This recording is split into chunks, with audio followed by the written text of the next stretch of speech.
Greg, we gotta talk." 5 minutes later, Greg sat at his office desk, while Bill looked out the window into the yard. Words had already been spoken that had caused both men to plunge into deep introspection. "It was damn near bound to happen," Greg said at last. "Damn near," Bill echoed, given the circumstances. "Lorna and Vince?" "Dead as dirt. The both of them. Ethan Ward found them around 11. I got a couple of deputies there, waiting for the DCI guys. State's gonna take this off of me, Greg. I'm your brother-in-law, for Christ's sakes." "No witnesses?" Greg added after a pause. "So far?" Bill shook his head. "They'll want to talk to you first. You were wed to her.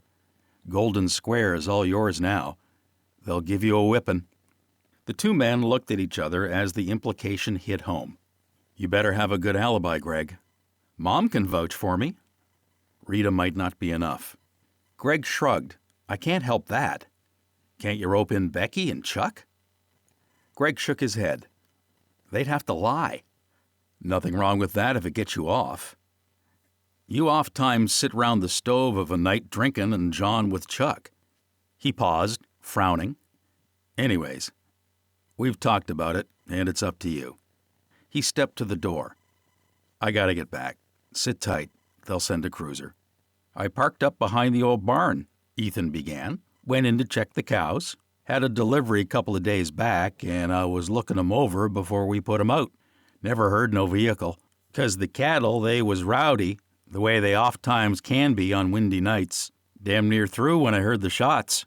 P.T. leaned back in his chair, studiously avoiding Ethan's eyes.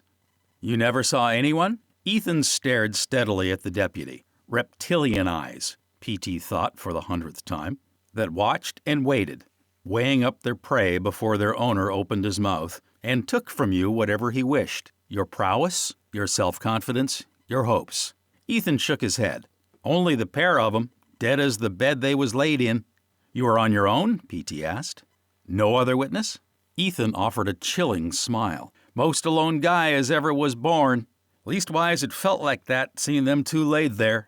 P.T. printed off Ethan's statement, which Ethan duly signed in a scrawling, spidery hand. "Better go out back," P.T. advised. "All hell out front."